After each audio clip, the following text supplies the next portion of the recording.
We're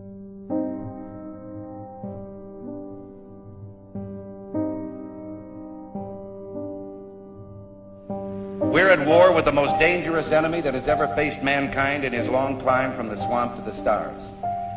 And it's been said if we lose that war, and in so doing lose this way of freedom of ours, history will record with the greatest astonishment that those who had the most to lose did the least to prevent its happening.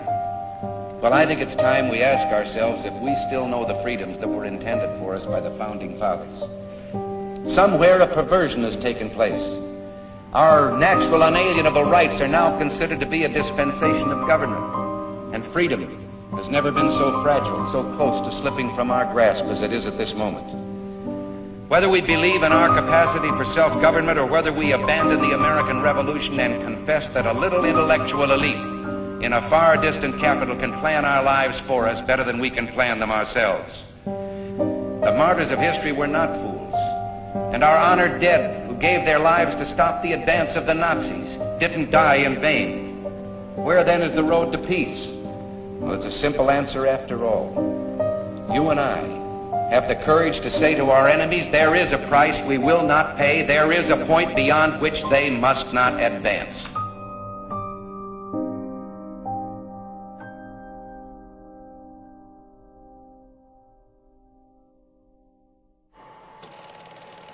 I entered this world 3 days before Christmas in 1973. I had somewhat of a normal upbringing in a small town near Toronto, Canada. I went to public school in the 1980s, and I eventually left high school out of boredom at age 16. At this time, the Cold War had just ended, and Desert Storm, the first Gulf War, was just getting underway. Even at such a young age, I somehow knew that what I was being taught at school was not exactly the whole truth. Upon leaving school, I immediately applied for a social insurance number and joined the workforce. Being young and full of energy, I took any job that managed to fall into my lap, such as a short order cook, a carnival ride operator, and even front office work at a recording studio, where, at age 19, I was witnessing up-and-coming Canadian rock bands signing multi-million-dollar recording contracts. As with everyone else, society incorrectly instilled in me at a very early age that earning money was apparently the entire meaning of human life on this planet. Money represented everything of importance to my human existence, including my food, my clothing, my housing, and yes, even my ability to attract girlfriends. So, if money was at the core of my existence and provided for the basics to sustain human life in a humanitarian-based nation such as Canada, it made me question why then Prime Minister Brian Mulroney introduced GST, a 7% federal sales tax on every good and service that I paid for. This was on top of the 8% provincial sales tax and 22% income tax that I was already paying, and it amounted to a grand total of 37% taxation on my right to human life. But after the 1991 recession that was apparently brought on by the Gulf War, life went on for me, and I just had to get used to the idea of accepting a lower standard of living in a country that is unbelievably rich in natural resources. Fast forward 10 years and several job changes later, as with most people, my life was changed forever by the horrific events of September 11, 2001.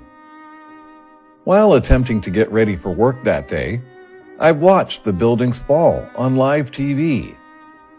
Even at the time, I felt that something was off. But I went to work that day, and by the time I came home, Bush was on TV supplying us with the official narrative.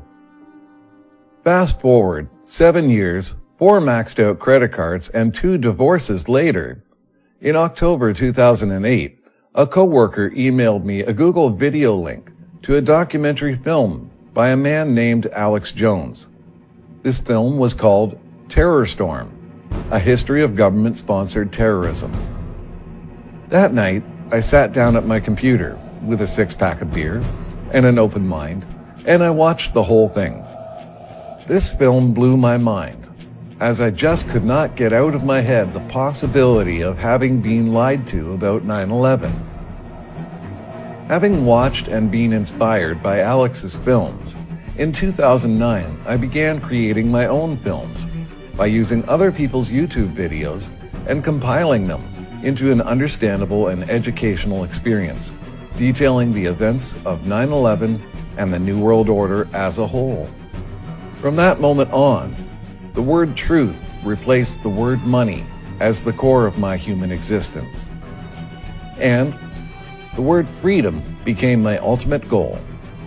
So why am I telling you all of this? Because without truth, you can never have freedom.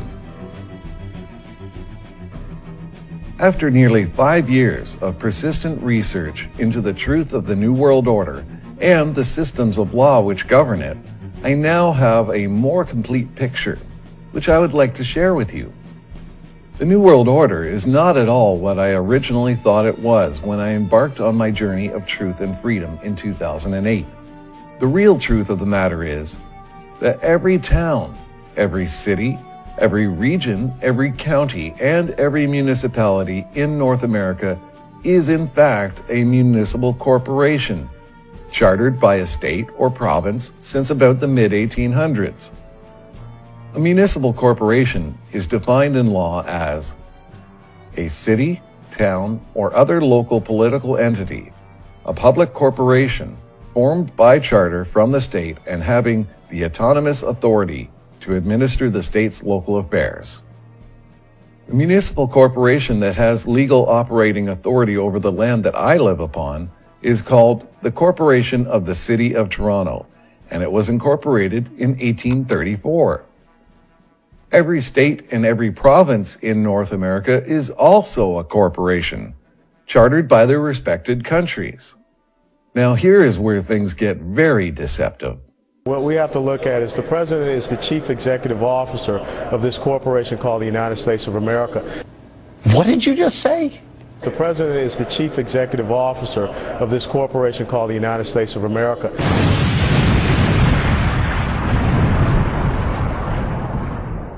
Near the end of World War II, the United Nations was created in 1945, with one of its main intentions being to secure a governing body that could legally issue charters of incorporation to all 193 countries now operating under the UN Charter, and to be able to regulate these nation-state corporations via the authoritarian financial control of the IMF. The process of nation-state incorporation has been long and drawn out, slowly transpiring over the last 50 years. For example, Canada did not officially become its own corporate entity until the 17th of April 1982.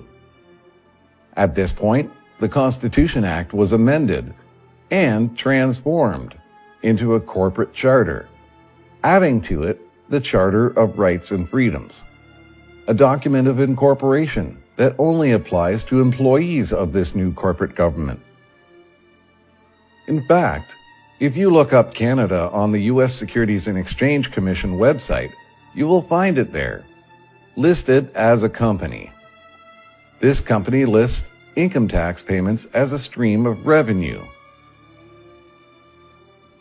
Ever since 2008, the entire premeditated plan of the ongoing European Union financial collapse has been to bankrupt the nations of Europe, forcing them to sign on to the IMF's bailout packages, and thereby transforming them all into corporations in one foul swoop.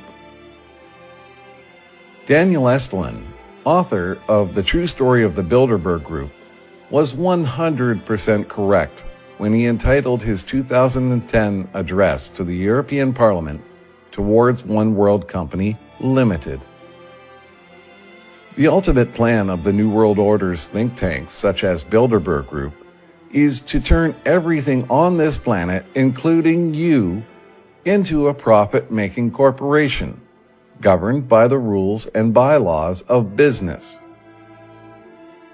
one vast and ecumenical holding company, for whom all men will work to serve a common profit, as Ned Beatty's character promoted in the 1976 film Network. In 1965, David Rockefeller addressed the International Industrial Conference, where he boldly stated, "We have entered upon an era in which interdisciplinary cooperation on a worldwide basis must be the cornerstone of accomplishment. Each of us has the duty to fashion his own contribution to fit the grand design of a global community." For many of us, the marketplace of tomorrow will be no less than this whole planet of Earth. What we do will manifest itself in ways that we cannot foretell, and it will have an unforeseen impact on individual lives and whole societies. What we are is God's gift to man. What we become is man's gift to God. The very moment one gets over the shock of realizing that countries are now merely corporations, trading the natural resources of the planet, you then also come to the realization of one other very important concept. Corporations have absolutely no control or authority over any human being without their consent. Government of the people and by the people sets a single standard for all who would hold power. You must maintain your power through consent, not coercion. Consent is defined as agreement, approval, or permission as to some act or purpose given voluntarily by a competent person. Since the created can never be greater than the creator, the elite knew that they could not give corporations all of the legal rights of human beings. So, they had to devise a scheme by which, over time, they could achieve parity by reducing our human rights down to the level of the legal rights of a corporation. For hundreds of years, human beings have been represented in law by the legal status known as a person. In 1888, however, the Supreme Court ruled that the word person, as it appears in the 14th Amendment of the Constitution, includes corporations. Within a few short years, law dictionaries had redefined the word person, splitting it into two subcategories: natural person and artificial person.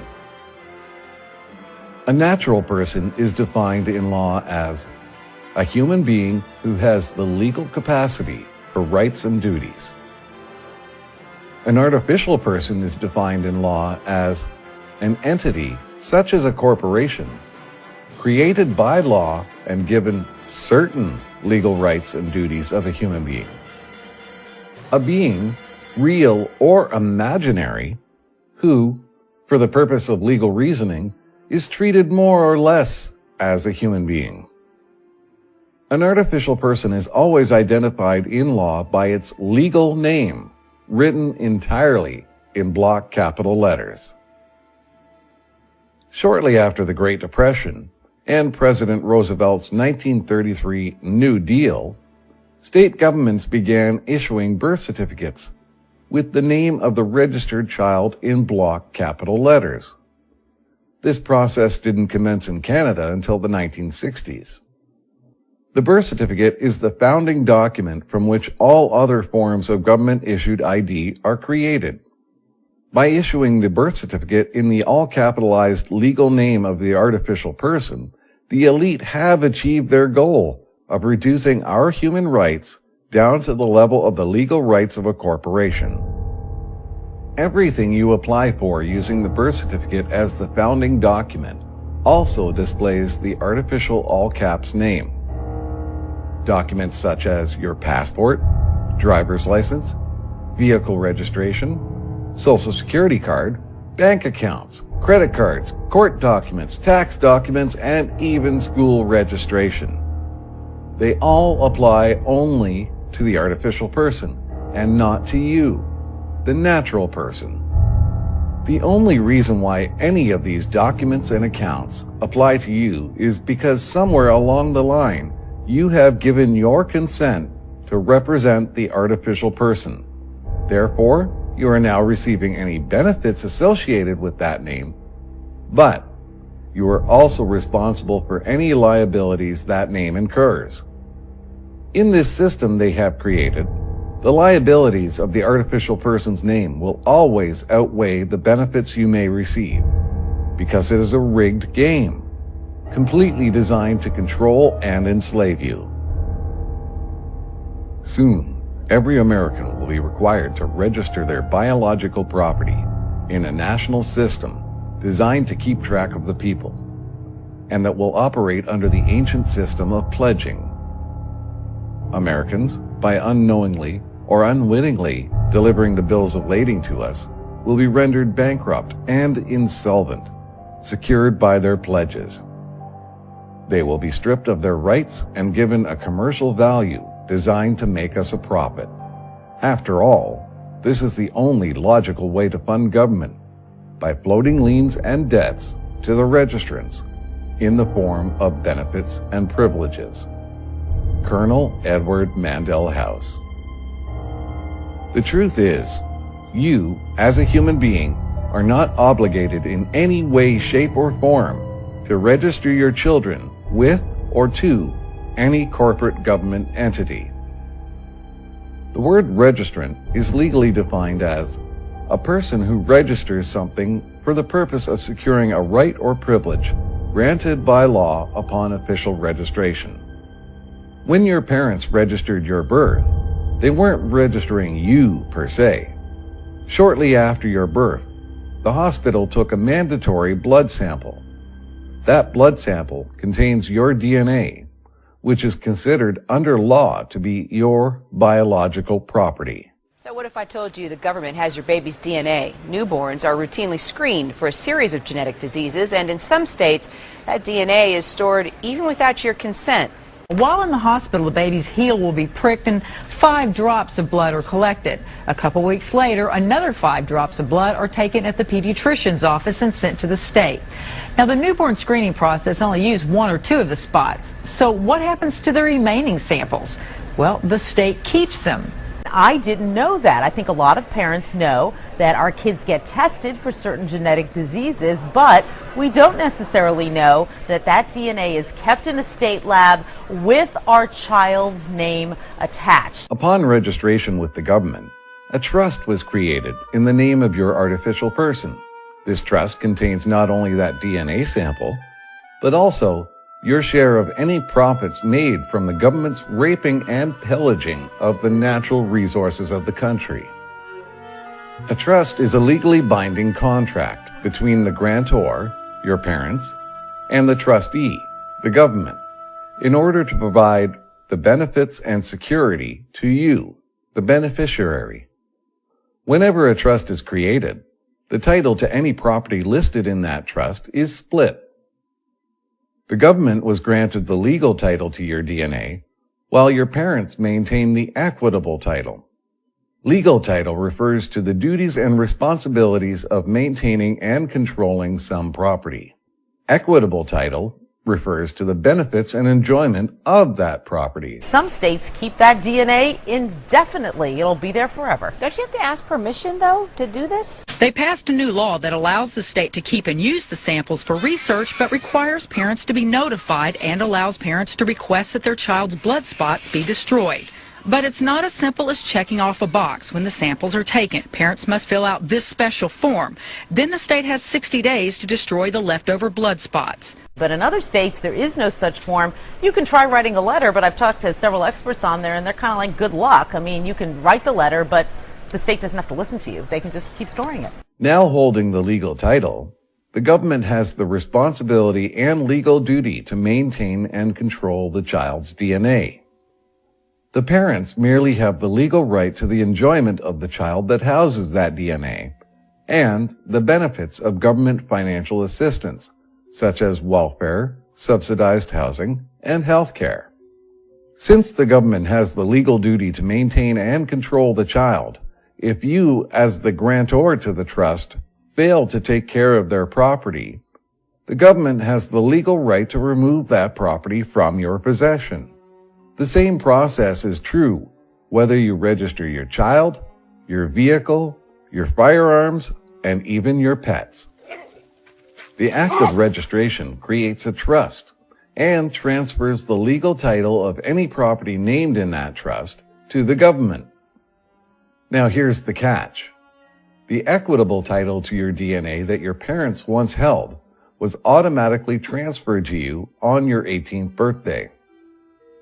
However, the government maintains the legal title over your DNA and thus over you through the artificial person until the day you die, or until you demand in writing to dissolve this trust agreement and take full and legal possession of both halves of the title. Again, the simple fact is, you, as a human being, are not obligated in any way, shape, or form to register your children or your private property to any corporate government entity. Your artificial person does have an obligated legal duty to register under statute. However, as I've discovered, legal duties can be discharged simply by denial of consent in writing. Just the same as registration, the act of applying for a license from a corporate government entity is also detrimental to your human freedom.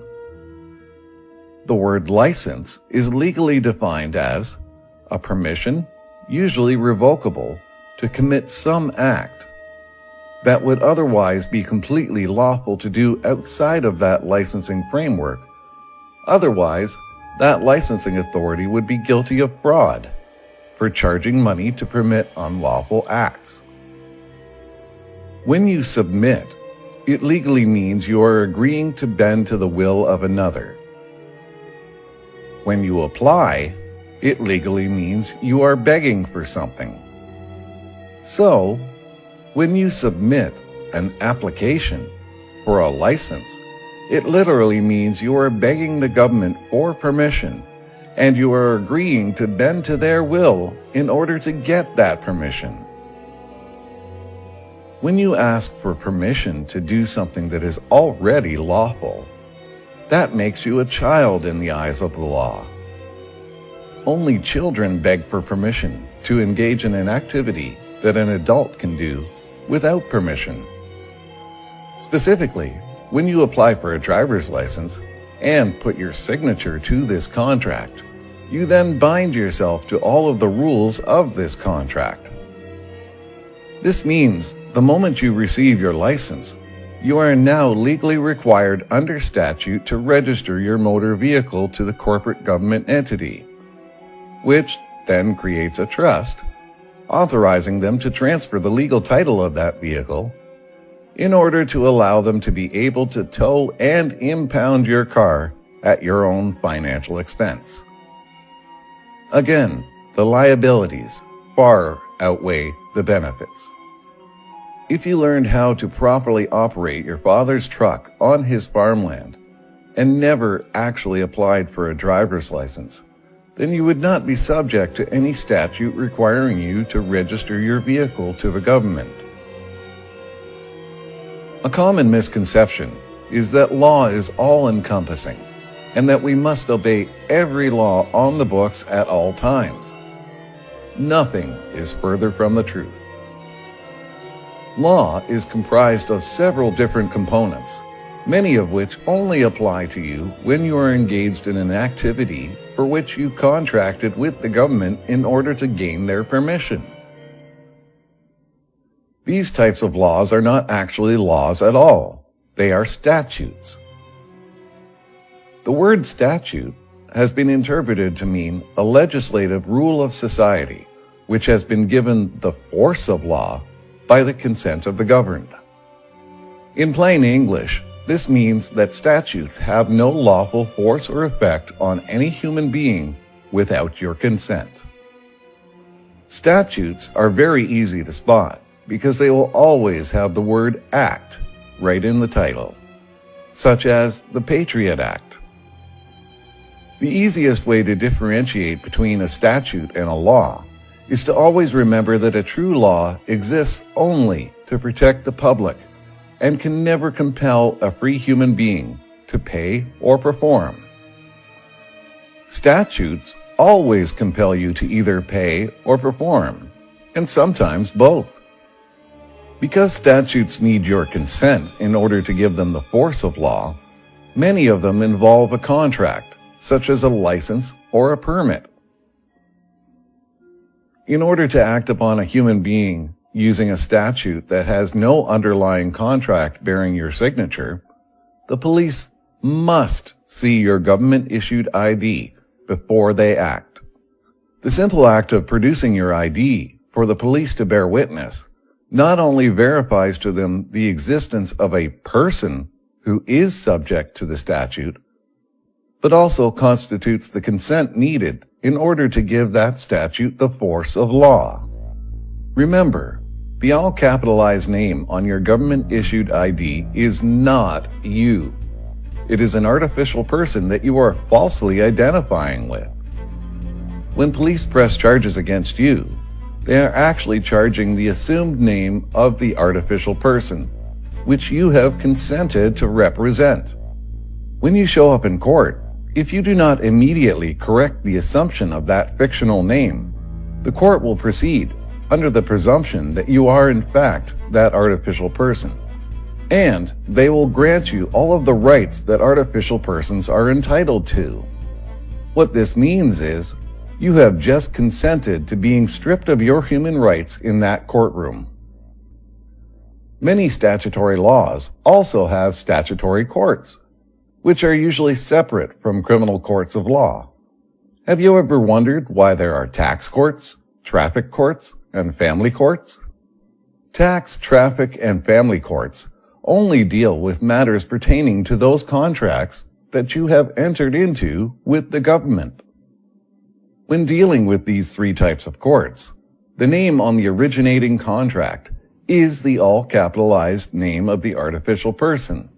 Therefore, the court will not allow you to rebut this name, as in these courts, the validity of that name is no longer an assumption, but rather it is considered to be an established fact. There is no such thing as human rights in these courts, and as such, you have no constitutional right to be presumed innocent until proven guilty. Artificial persons do not have a soul or a conscience, and something that does not have a soul or a conscience cannot possibly have innocence. As I mentioned before, I applied for a social insurance number when I was 16, because, like everyone else, I was told that I needed this number in order to work legally in Canada. However, what I have come to understand is that the word "for" is closer to the truth. Given that Canada became a corporation in 1982, it would be more accurate to state that I needed this number in order to work legally for Canada. If you are working legally in Walmart, are you not also working legally for Walmart? The deception of this number is achieved through your ignorance of the type of contract that you are working under. It may sound harsh to say this, but their deception can't work without your ignorance.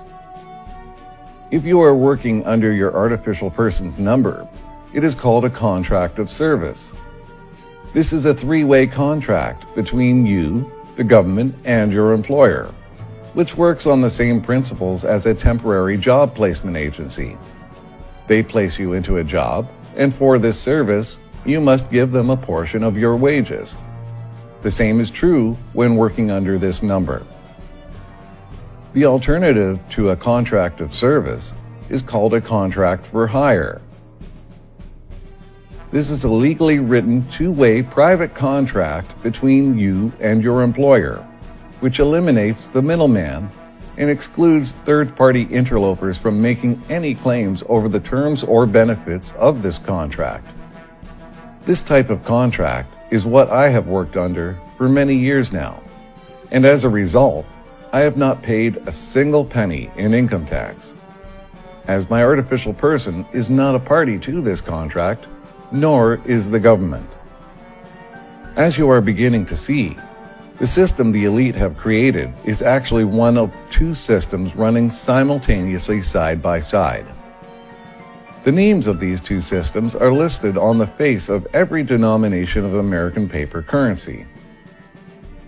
This note is legal tender for all debts, public and private. The public system is governed by commercial law and encompasses everything that you do in society while acting as the representative for your artificial person. Everything from banking to driving, from paying property tax to going to school, from voting in elections to working under your Social Security card. The public system is designed by the elite, and it exists because they consider you to be a child who needs protection from others, as well as protection from yourself. Don't get me wrong, there are many benefits to operating within the public system. However, as I said before, the liabilities far outweigh the benefits.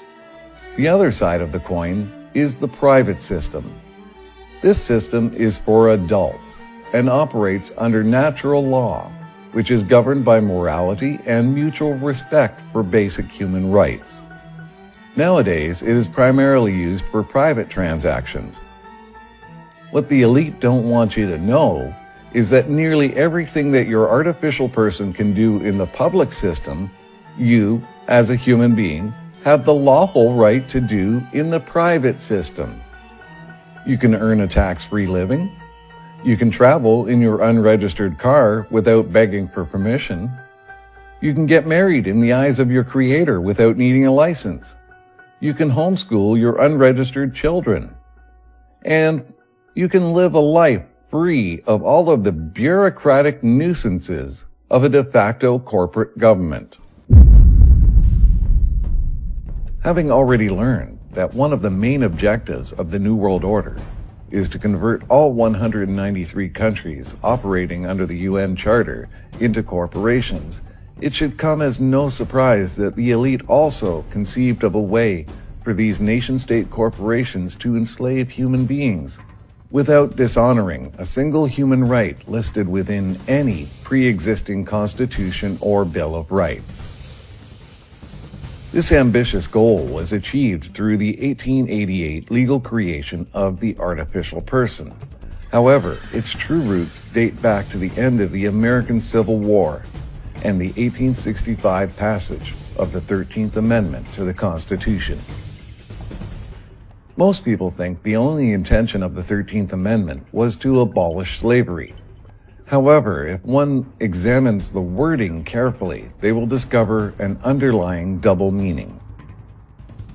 Neither slavery nor involuntary servitude, except as a punishment for crime, whereof the party shall have been duly convicted, shall exist within the United States, or any place subject to their jurisdiction. Neither slavery nor involuntary servitude. What this was actually saying was that ever since 1865, voluntary servitude was now a perfectly legal concept. Voluntary servitude is defined in law as the act of volunteering to be a servant or a slave.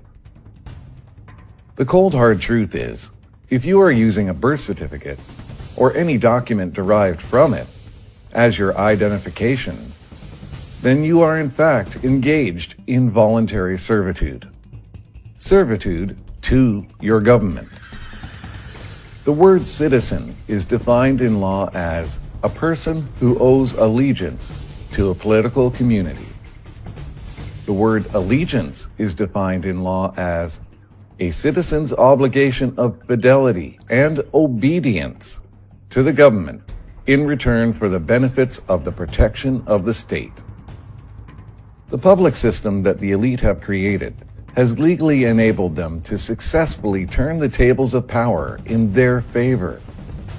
For the last 800 years, ever since the 1215 creation of the Magna Carta, human beings were meant to be the masters, and government was meant to be our servant. Instead, they have legally flipped it, so that, through our artificial person, the government is now the master, and we are now its voluntary servants. Upon discovering this fact, I was outraged, as this was the complete opposite of everything that I was taught in school and through the mainstream media. However, rather than just becoming another uneducated anarchist, as so many do, I decided to use this information to my own advantage, and I began studying the systems of law that govern us, but also govern the elite, what they can do and what they cannot do. As the recently released WikiLeaks cables revealed, the illegal we do immediately. The unconstitutional takes a little longer. Former U.S. Secretary of State Henry Kissinger, March 10, 1975. To understand the present, we must first understand the past. Given that Canada is a much younger country than the United States of America, it is also much easier to comprehend its laws and constitutional documents. With the passage of the British North America Act, Canada officially became a country under the rule of the British monarchy in 1867.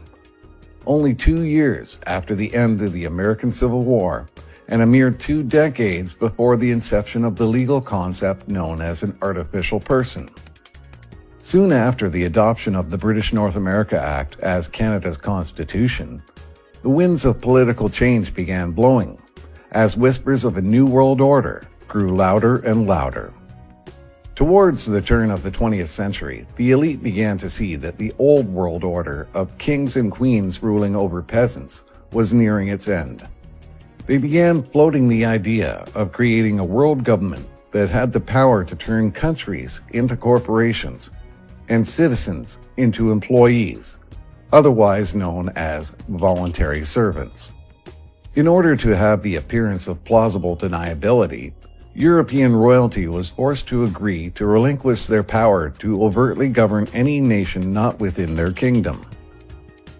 By 1926, King George V hosted an imperial conference, the outcome of which was the Balfour Declaration. This declaration proposed that all countries within the realm of the British Empire be declared autonomous communities, separate from British rule. 5 years later, in December 1931, the British Parliament enacted the Statute of Westminster, which effectively removed the ability of the British Parliament to legislate for Canada.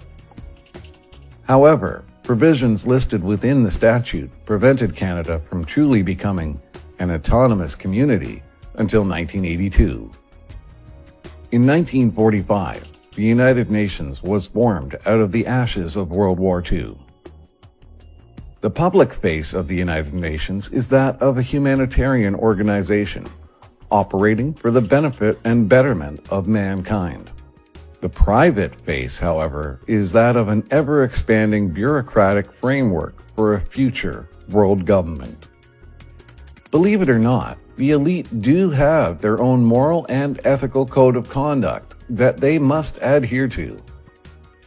In order to accomplish the goal of stripping us of our human rights, they first felt morally compelled to put down on paper, for all to read, a list of our human rights that were about to be removed through the use of the artificial person. In 1948, the United Nations unveiled the Universal Declaration of Human Rights.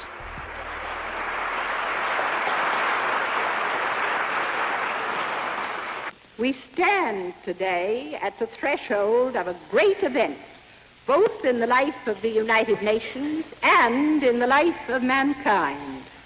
This Universal Declaration of Human Rights may well become the international Magna Carta of all men everywhere. We hope its proclamation by the General Assembly will be an event comparable to the proclamation of the Declaration of the Rights of Man by the French people in 1789.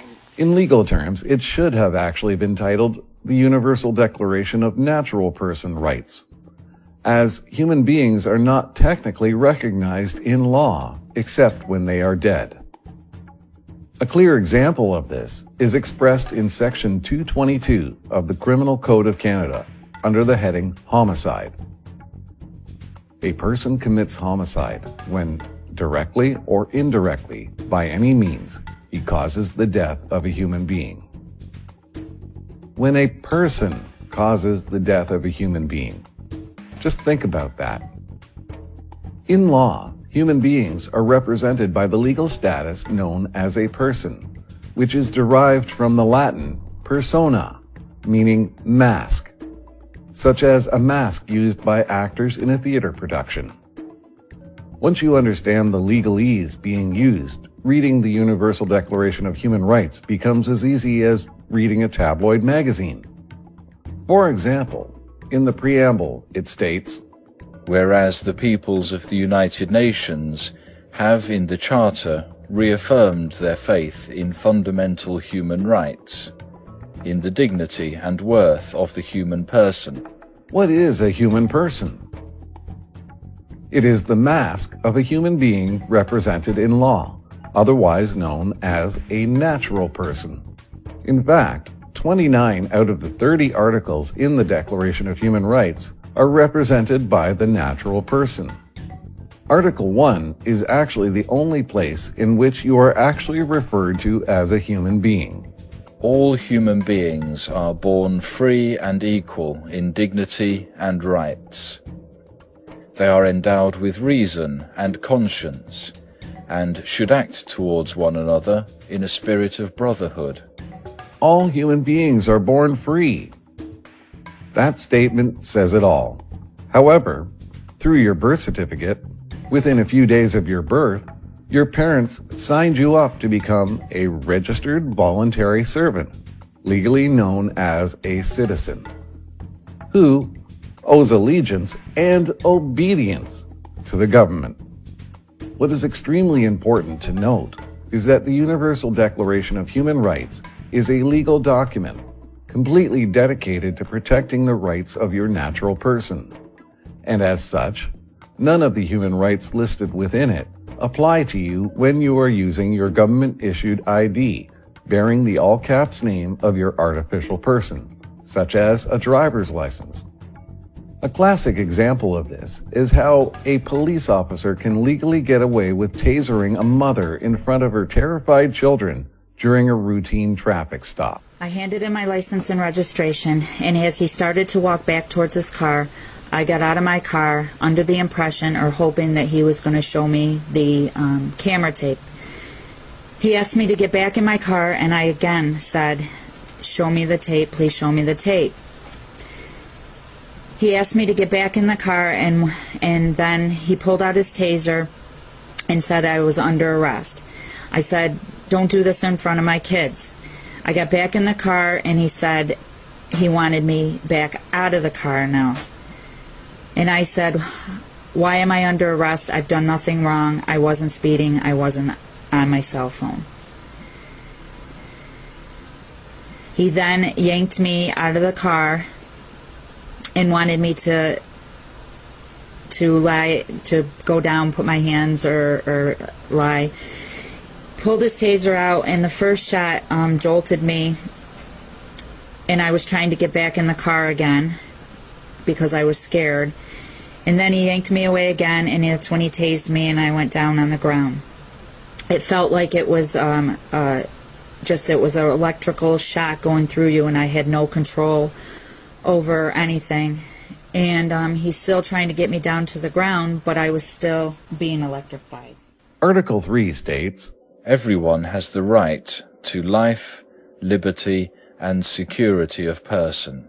This means you have the fundamental right to human life, to all forms of freedom, the right to maintain and control your own body, including your DNA, and the right to choose which substances you may or may not wish to put into your human body or penetrate your human flesh. Perhaps the most important article is number 4, which states, "No one shall be held in slavery or servitude. Slavery and the slave trade shall be prohibited in all their forms." Now this sounds pretty straightforward. No possibility of loopholes there, right? Bearing in mind that this entire document applies only to natural persons, then legally speaking, slavery and servitude is in fact a perfectly legal act, if you are enslaving artificial persons. The way this is achieved is through your voluntary consent to represent the all-caps artificial person's name listed on your government-issued ID. In Article 6, it states, "Everyone has the right to recognition everywhere as a person before the law." For hundreds of years, human beings have been represented in law by the legal status known as a person. However, prior to the American Civil War, black slaves were considered under law to be property, as opposed to human beings, and as such, they were not recognized as a person before the law. With the supposed abolishment of slavery, all human beings now have the legal right to be recognized as a person before the law. Given that this declaration was written a full 60 years after the creation of the legal status known as an artificial person, it begs the question, why did Article 6 not specify the natural person? The fact is, they left it open for interpretation on purpose, in order to facilitate the elite's goal of deceiving us into consenting to represent the all-caps name. Moving on to Article 9. No one shall be subjected to arbitrary arrest, detention, or exile. This one is a particularly sore point with me, as I witnessed with my own eyes the arbitrary arrest, detention, and exile of more than 1,100 of my fellow human beings at the Toronto G20 in 2010. 3 years later, of the 1,100 arrests that weekend, less than a dozen cases concluded in a criminal conviction. At the time, I was shocked and outraged. However, I now understand how they were able to do this without a single police officer being fired for violating human rights. The simple fact is, every single one of those arrested human beings produced their government-issued ID for the police to bear witness, at which point they became artificial persons before the law, which, of course, are not protected by the Declaration of Human Rights. Again, remember, the all-capitalized name on your government-issued ID is not you. It is an artificial person that you are falsely identifying with. This leads into Article 11. Everyone charged with a penal offence has the right to be presumed innocent until proved guilty according to law in a public trial at which he has had all the guarantees necessary for his defence. As stated in Part 1, artificial persons do not have a soul or a conscience, and something that does not have a soul or a conscience cannot possibly have innocence. Article 15. 1. Everyone has the right to a nationality. 2. No one shall be arbitrarily deprived of his nationality, nor denied the right to change his nationality. Most people associate the word nationality with the word citizenship. These two words are actually completely different concepts in law. Nationality refers to the native soil of the country in which you were born, or to the soil of the country you currently call home, whether you are a citizen or not.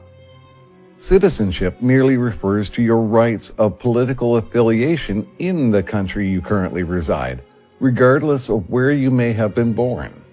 In short, everyone has the lawful right to revoke your consent to being a citizen of the country of your birth, without fear of being deported from your native soil. Remember, a citizen is merely a person who owes allegiance to a political community.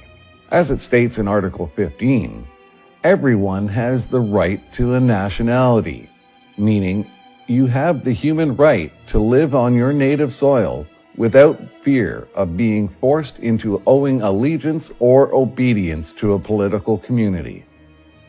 Article 21. The will of the people shall be the basis of the authority of government.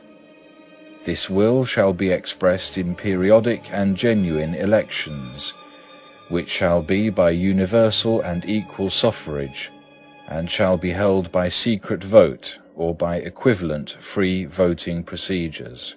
Watch this video clip and you will understand that the will of the people is being usurped through technology.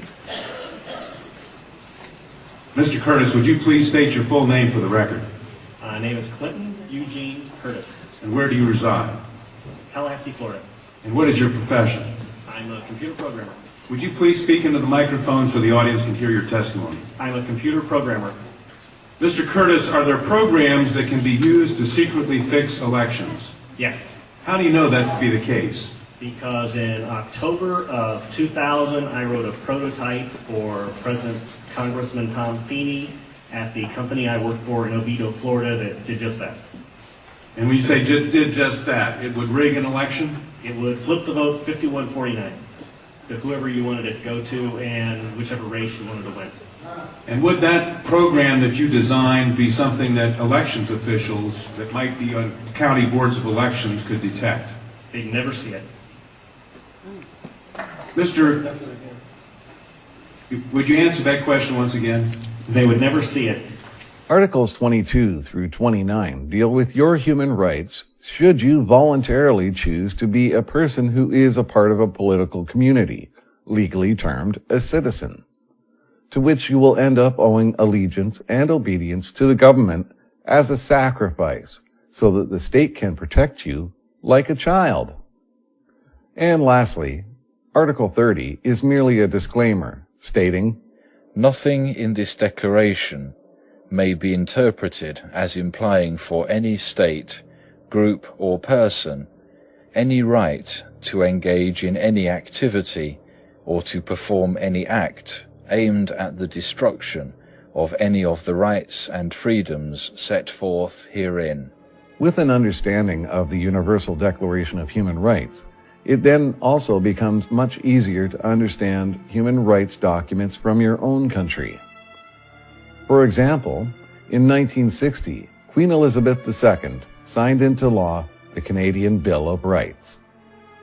Much like the Declaration of Human Rights, this document does not apply to artificial persons, as it is only intended to list the legal rights of natural persons within Canada.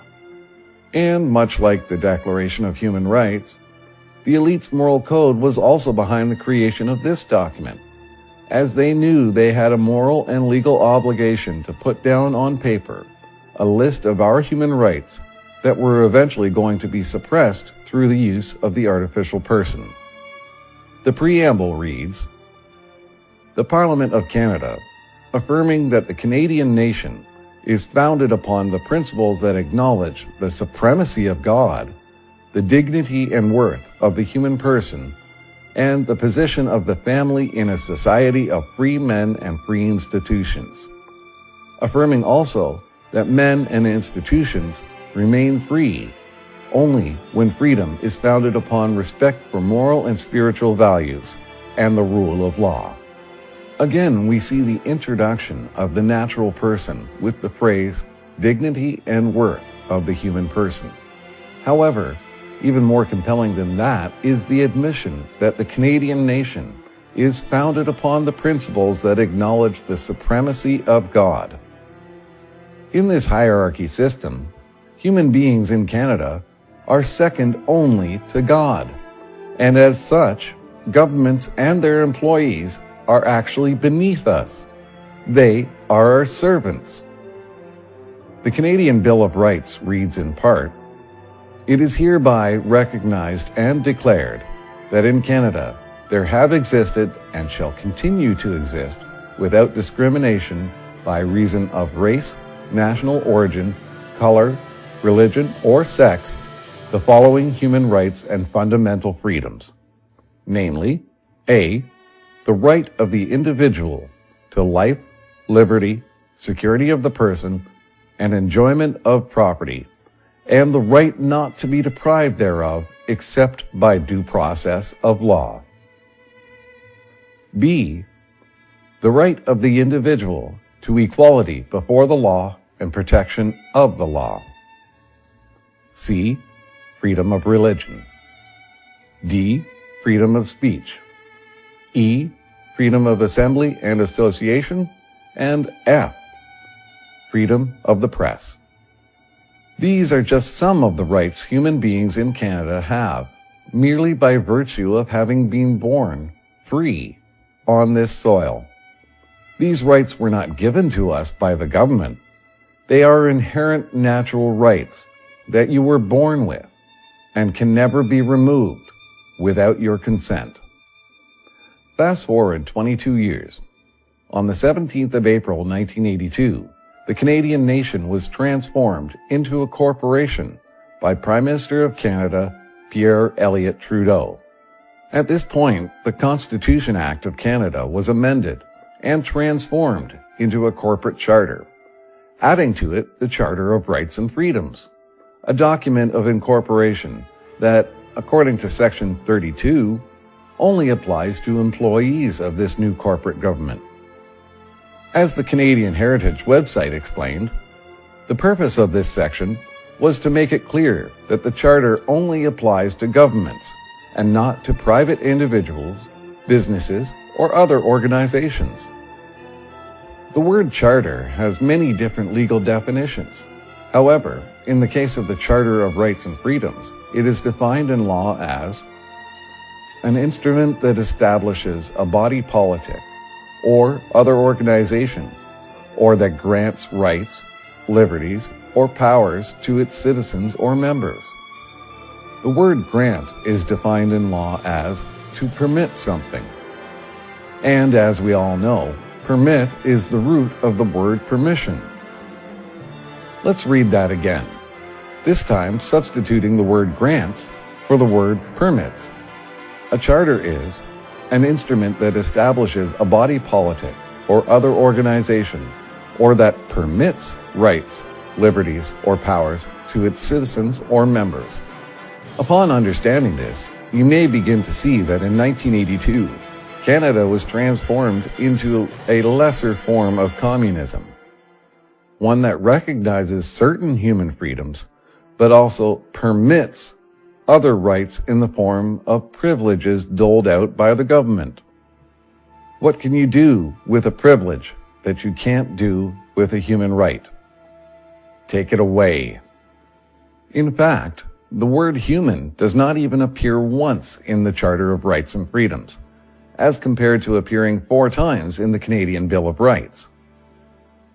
The reason for this is because Prime Minister Trudeau never intended for this document to apply strictly to human beings.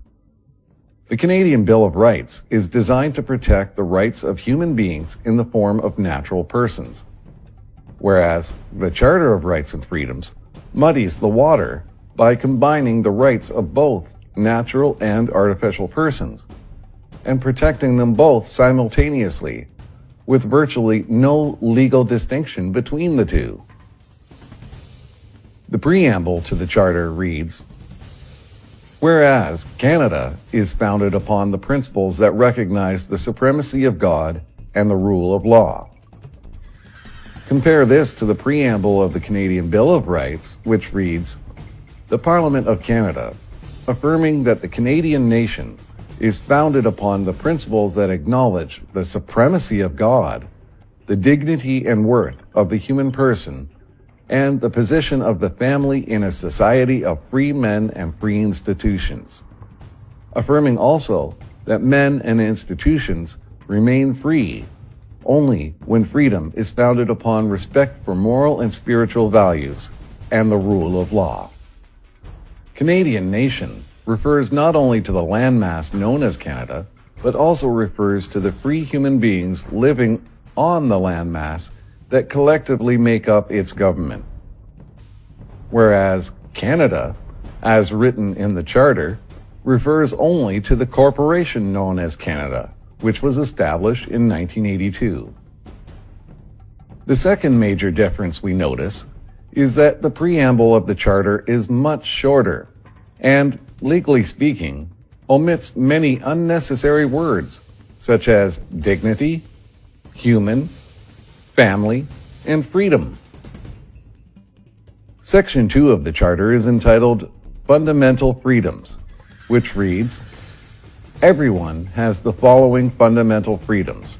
A, freedom of conscience and religion. B, freedom of thought, belief, opinion, and expression, including freedom of the press and other media of communication. C, freedom of peaceful assembly. And D, freedom of association. You may notice something missing from this as compared to the Bill of Rights. The right to life, liberty, and property, etc. This right has been moved to Section 7 under the heading Legal Rights. Everyone has the right to life, liberty, and security of the person, and the right not to be deprived thereof, except in accordance with the principles of fundamental justice. Compare this to the Bill of Rights, which states the right to the individual to life, liberty, security of the person, and enjoyment of property, and the right not to be deprived thereof, except by due process of law. Immediately, we notice three major differences. Number one, the right of the individual versus the word everyone. In law, the word individual refers to the natural person only, whereas the word everyone means every person. And in this context, it refers to both types of persons, natural and artificial. Number two is the complete removal from the corporate charter of the right to the enjoyment of property. The reason for this omission is due to the fact that the charter is generally meant for both types of persons equally. And the simple fact is, artificial persons do not have the human right to enjoyment or ownership of property. And the third major difference is the term due process of law versus the term fundamental justice. Due process is defined in law as the conduct of legal proceedings according to established rules and principles for the protection and enforcement of private rights. Fundamental justice is a term that is not defined in any law dictionary that I have read, but is defined on Wikipedia as a legal term, although closely associated with, is not to be confused with the concept of due process. Once again, the reason for the substitution is due to the fact that the Charter is designed to protect both natural and artificial persons simultaneously. Due process only applies to the private rights of natural persons, whereas the Charter applies to both public and private rights, hence the made-up term fundamental justice, which legally covers both public and private systems. The bottom line is, in Canada, if you are appearing in court as the representative for your artificial person, then you are only entitled to fundamental justice. However, if you are appearing in court as your natural person, your legal rights are fully protected by due process of law. The choice is yours. Choose wisely. In recent decades, worldwide social change has experienced unprecedented historical acceleration, particularly because instant mass communications, such as radio, television, and the internet, cumulatively have been stimulating a universal awakening of mass political consciousness. Persistent and highly motivated populist resistance of politically awakened and historically resentful peoples to external control has proven to be increasingly difficult to suppress. In the last 5 years, I have grown by leaps and bounds. I am no longer a child in the eyes of the law, and as a result, I no longer fear any civil servant, including the ones with guns. More importantly, I have learned to govern myself rather than allowing my artificial person to govern me. And as such, I am more spiritually and mentally prepared to peacefully resist the One World Company Limited, using research, education, and knowledge as my weapons of choice. If you truly desire to be free and are willing to put the effort into educating yourself, it will happen. All journeys begin with just one step, and the first step on this journey is letting go of the fear. This is the fundamental truth that my many years of research have taught me. We are governed by consent, and we are policed by consent. I hereby withdraw my consent. This is the fundamental human freedom that awaits all of us. You just have to want it bad enough to do something about it. Our republic's wealth and everything it is and all of its challenges has now been teamed up, pulling the globalist system of enslavement and war and death. We are now in bondage to pure evil. Our energies and everything our ancestors built is now slave to this evil. And we must break the chains of slavery. We must break them now. We must declare liberty.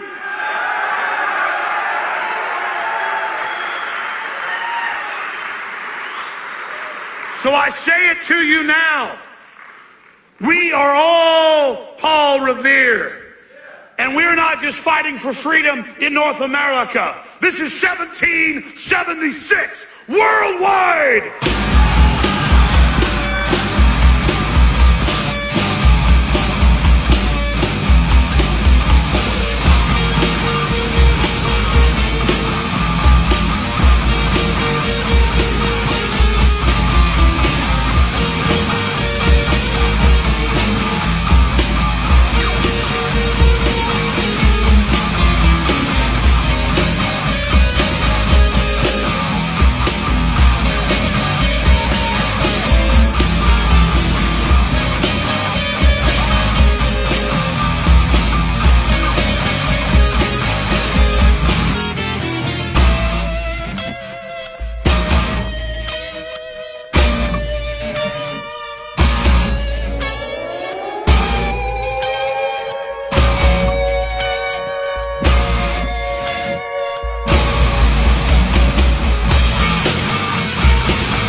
The answer to 1984 is 1776.